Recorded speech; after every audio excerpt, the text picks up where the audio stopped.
Podcast de El Comercio de Colorado. Información que abre perspectivas.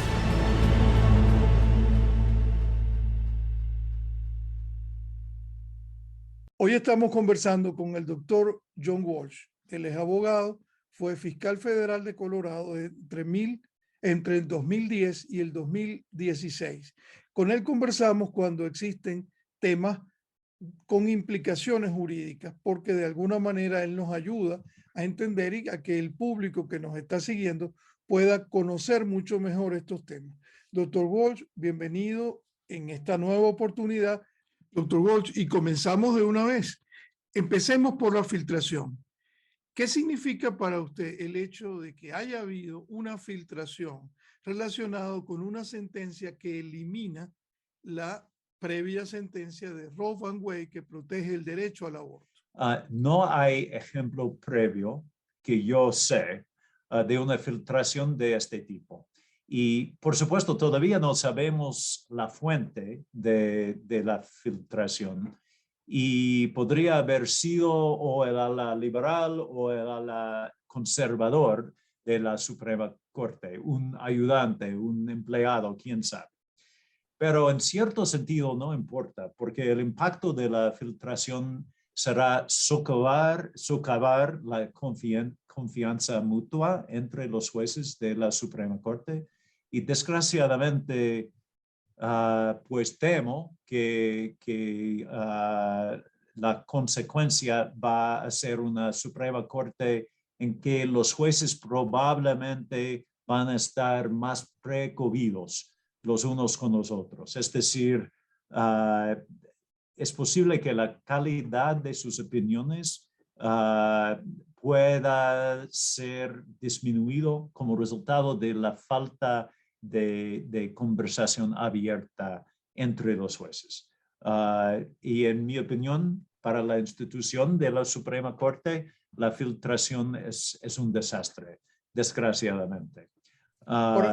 Pero digamos, ¿usted cree que una vez que se ha producido la filtración puede haber algún cambio en las decisiones previas o eso radicalice un poco más la postura? Pues creo más va a tener un impacto de radicalizar la situación y casi congelar la relación entre los jueces, desgraciadamente. Y es dentro de la corte. Es importante decírselo así. Y como abogado, temo que sin la capacidad de confiar los jueces en los otros jueces, la calidad de sus decisiones van a ser menos altos. Pero vamos a ver. Y es un desarrollo muy importante, creo, para la institución. Pero es otra cosa que el impacto de la posible anulación de la sentencia de Roe v. Wade. Ahora, doctor Walsh, entrando ya, digamos, en lo que es contenido del proyecto de sentencia, ¿qué encontró usted allí? ¿Qué significa el contenido de esa sentencia de llegar a ser aprobado? La verdad es que el borrador no anda con rodeos y anula por completo la sentencia de Roe versus Wade, decidida pues hace casi 50 años ahora, en 1973. De veras, el borrador califica Roe versus Wade como terriblemente equivocada desde el principio y rechaza cualquier derecho constitucional al aborto. Ahora, ¿cuál cree usted que es la principal implicación o sería la principal implicación si esta sentencia del juez Alito llega a ser aprobada? Pues la base jurídica de Roe versus Wade fue la idea de un derecho a privacidad. Y si Roe versus Wade ya no existe, hay duda sobre la fortaleza del derecho a la privacidad. Y de veras hay pues muchos comentaristas ya han planteado la posibilidad que en la próxima sentencia, muy pronto, o cualquier exacta, quién sabe exactamente cuándo, la Suprema Corte va a anular este concepto totalmente. Y las consecuencias de una anulación de este derecho de privacidad, pues será aún más radicales. Por ejemplo, el derecho de usar anticonceptivos. Este derecho también puede ser en riesgo. ¿Existe algún precedente, digamos, que sirva de fundamento para la decisión que estaría proponiendo el juez Alito? Yo no he podido identificar ni un solo fallo de la Suprema Corte antes que han quitado de esa manera un derecho bien establecido, como el derecho en los derechos en Roe versus Wade. El juez Alito, sí, en su borrador, cita ejemplos de decisiones de la Corte que de veras anularon decisiones y sentencias previas. Pero los ejemplos son distintos. Los ejemplos que cita Justice Alito eran sentencias en que la Corte en efecto anunció derechos nuevos, como por ejemplo famosamente en Brown versus Board of Education. Y en esa sentencia, la Suprema Corte prohibió la doctrina racista de separado pero igual en las escuelas. Una doctrina que había sido solo de veras un pretexto para la discriminación racial en las escuelas. Aquí, si el borrador del juez Alito sí resulta como la opinión oficial de la Suprema Corte, la Corte pues será quitando un derecho al aborto según bajo ciertas circunstancias. Y es otra cosa que los ejemplos que ha citado el juez Alito. Según su opinión, ¿qué impacto tendría el ya comenzar a vivir en un país en el cual la sentencia de Roe v. Wade no existe? La posibilidad de la anulación total de Roe versus Wade va a ser un impacto radical en la ley, creo, de los Estados Unidos. Y no es solamente cuestión de su opinión sobre el aborto en favor o en contra. Es que una sentencia de este tipo por la Suprema Corte señalaría a una corte muy agresiva y operando en una manera distinta que hemos visto recientemente. ¿Cuál es el cambio fundamental que ha llevado a este estilo de la Corte? ¿Tiene que ver con una nueva interpretación de la Constitución? Digamos que hay una corriente de interpretación de la Constitución nueva y que tomó el poder en la Corte, o tiene que ver con una nueva alineación política del país o un cambio en la ideología del país? ¿Qué determina que se haya llegado a este punto y que haya una Corte que pueda aprobar una decisión de un cambio tan radical en el país? Lo difícil es que ahora tenemos una mayoría absoluta de los 9 jueces de la Suprema Corte. 6 son conservadores. Es interesante que en el borrador del juez Alito, solamente 5 de los 6 conservadores, evidentemente, votaron en favor de la anulación de Roe versus Wade. ¿Quién no Pero votó? Roberts. Sí, correcto. Okay. Sí. Roberts, que ahora pues es el presidente de la Corte Suprema. Y es más como en el centro.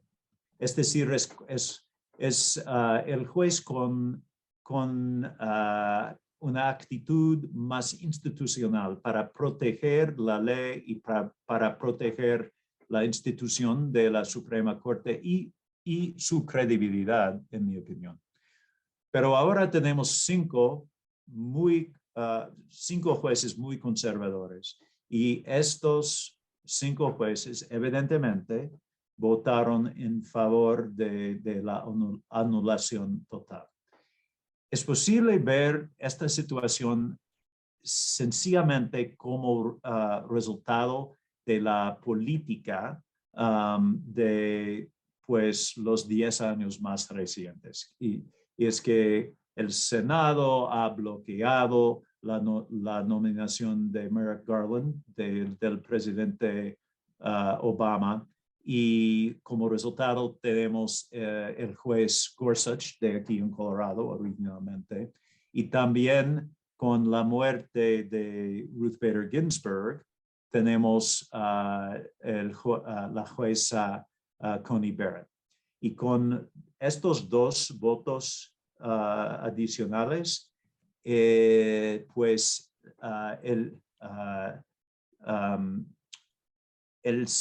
¿cómo se dice? El eje central del tribunal ha cambiado mucho. Pero también es importante reconocer que este momento es la culminación, de una manera, la culminación de casi 50 años de campaña por los jueces y también los abogados más conservadores para anular Roe versus Wade y para avanzar la teoría de originalismo a la interpretación de la Constitución. Usted habla de esa idea del originalismo, que es una versión o una corriente de interpretación de la Constitución. ¿En qué consiste esa visión o esa interpretación originalista de la Constitución de los Estados Unidos? Esta idea de originalismo es que pues dice que la Suprema Corte necesita considerar las opiniones y entendimientos de los hombres que escribieron la Constitución para interpretar la Constitución. Al otro lado, hay una corriente que siempre ha dicho que no, es importante considerar las implicaciones de la Constitución y los derechos dentro de la Constitución con ojo en el mundo moderno. Y es un choque bastante básico, ¿no? Bastante importante. Y ahora con estos 5 jueces tenemos una mayoría muy dedicada al concepto de originalismo. Y es por eso que tenemos o podemos tener una sentencia de anulación de Roe versus Wade. Ahora, pudiéramos interpretar, y eso lo digo yo, no lo está diciendo usted, ¿no? Que sí. Pudiéramos decir que estos son como unos talibanes versus a otros, digamos, jueces que pudieran estar adaptándose a los tiempos, porque tomar eso en términos rígidos tiene problemas. Por eso le pregunto lo otro.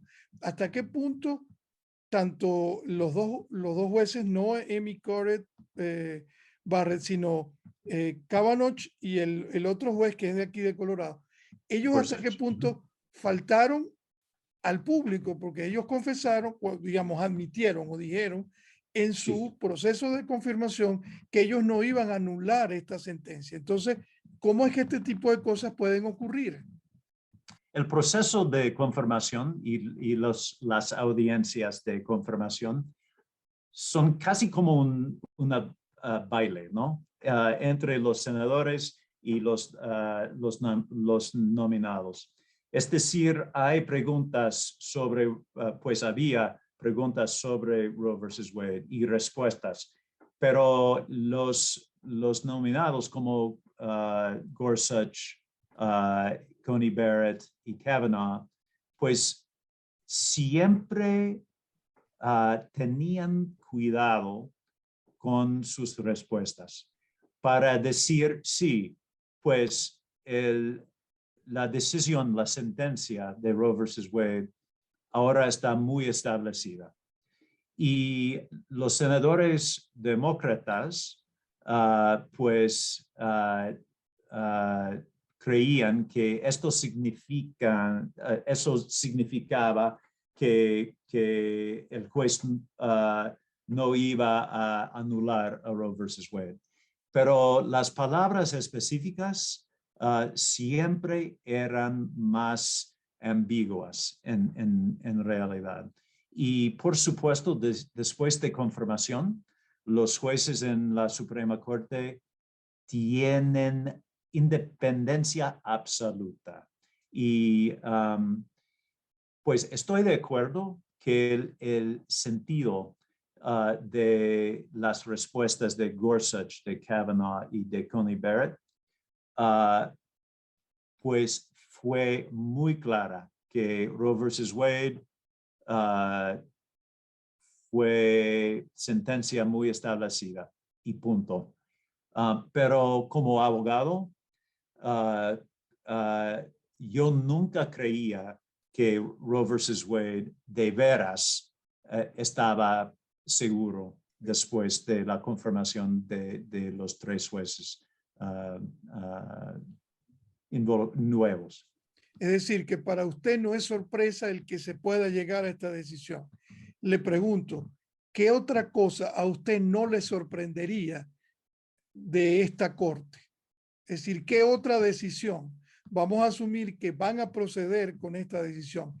¿Qué otra decisión a usted no le extrañaría que una corte como esta pueda tomar? Por supuesto, es difícil predecir exactamente, pero en mi opinión, mucho depende en la reacción del país a una sentencia como esta, como se refleja este borrador. Si la reacción del país es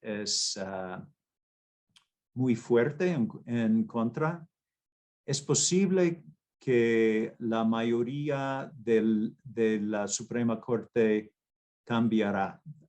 Por ejemplo, una teoría que he leído sobre la filtración es que la fuente de la filtración era del ala conservador para asegurar el voto de Kavanaugh y Gorsuch. ¿Y por qué? Porque tal vez el voto de Kavanaugh y Gorsuch en favor de la anulación total de Roe versus Wade de veras no es un voto totalmente seguro. Es decir, o voluntario. Sí, voluntario o cualquier otro adjetivo. Es decir, con una reacción del país muy en contra a la sentencia, me parece posible que un Gorsuch o un Kavanaugh podría cambiar de mente sobre el asunto para preservar la institución y para preservar de veras un sistema de ley y el reino el estado de ley en nuestro país. Porque tengo confianza. Yo no estoy de acuerdo con los más conservadores de la Corte Suprema, pero tengo confianza en su deseo de preservar la institución de la Suprema Corte. Y por eso jueces como Kavanaugh, jueces como Gorsuch y supremamente jueces como Roberts quieren mantener la credibilidad de la institución de la Suprema Corte. Con una reacción muy en contra, es posible que el balance de la Corte cambiará. Pero quién sabe. Lo que temo, para responder directamente, lo que temo es una opinión en contra más del derecho de privacidad, con implicaciones a los derechos de, por ejemplo, la igualdad de los homosexuales y todo eso. Recién confirmado por la Corte, pero con otros jueces. Y es posible que podríamos ver una serie de derechos de repente limitada.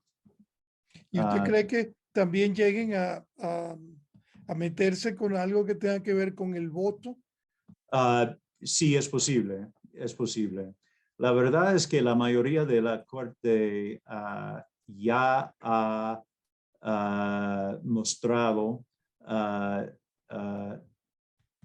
su capacidad de restringir el derecho de votar, desgraciadamente. Por ejemplo, con los casos de gerrymandering, que es decir, delinear los distritos de la Cámara de Representantes de una manera muy politizado, pues hace un año la Suprema Corte rechazó un caso en contra de esta práctica. Pero es un momento único, creo, que tenemos una Corte Suprema mucho más conservador que el país entero. Y por eso hay la posibilidad o la probabilidad de un choque entre la opinión pública y las sentencias de la Suprema Corte. Termino con este comentario. Yo estuve casualmente en Washington hace 2 semanas y había recorrido muchas veces el área, pero solo hasta el Congreso. Y fue la primera vez que pude caminar con total libertad por el edificio de la Corte Suprema. Y mi principal reacción fue ver un edificio majestuoso, solemne, con un granito blanco pulido, que Sí. de alguna manera impone respeto. Sí. Además, que se respiraba tanta libertad que casualmente me tocó ver a 2 personas sentadas, 2 señores de mucha edad, que se habían llevado una silla de extensión y estaban esposo y esposa sentados en la corte contemplando el edificio. Sí. Ahora, mi sensación igual, y por eso mi artículo de esta semana refleja eso, era que una vez, días después, 2, 3 días después de yo regresar, de haber visto eso, veo la sentencia y mi imagen fue ver como si el edificio comenzara, como si hubiese una falla tectónica en el medio y el edificio se comenzara a desmoronar. Porque es lamentable que una institución tan importante en este país para este sistema puede estar en momentos como este, como usted dice, en el cual hay una división entre la opinión pública y la opinión de los jueces que de alguna manera no va en la misma dirección. ¿Siente usted alguna de eso? ¿Pensó usted en algún momento que se pudiera llegar a esa fractura, a esa división en el país? Pues espero que al fin la situación no vaya a ser tan grave, pero temo que su descripción pueda ser adecuada a la situación. Antes de la guerra civil, en 1850 más o menos, hubo una sentencia de la Corte en el caso de Dred Scott, que se trataba de la esclavitud. Y esa sentencia era tan radical en contra de los esclavos y ex-esclavos dentro de los Estados Unidos, que la reacción, especialmente del norte del país, fue violenta de veras. Y la sentencia fue, de una manera, una de las chispas que resultaron en la guerra civil. Por supuesto, no estamos a punto de una guerra civil en los Estados Unidos, por supuesto que no. Pero cuando la Suprema Corte no está de acuerdo generalmente con la opinión pública y las ramas democráticas del gobierno, es una situación un poco peligrosa para la confianza de la gente en las instituciones del gobierno y la Corte. Y es por eso que tengo confianza, pues, o mejor dicho, fe, que los jueces como Roberts, como Gorsuch, como Kavanaugh, al fin van a frenarse para evitar la disminución de la credibilidad de la institución de la Suprema Corte. Pero el hecho de que su impresión era tan fuerte después de su regreso a Colorado es una indicación que estamos en un momento peligroso y vamos a ver lo que va a pasar. Muchísimas gracias, doctor Walsh, nuevamente, porque usted nos ayuda a ilustrar desde el punto de vista jurídico, desde el punto de vista político y desde el punto de vista histórico, porque estas son lecciones importantes que el público debe conocer. Muchísimas gracias y seguiremos llamándolo para que nos ayude a entender este tipo de temas. Muchas gracias. Sí, igualmente, señor. Podcast de El Comercio de Colorado. Información que abre perspectivas.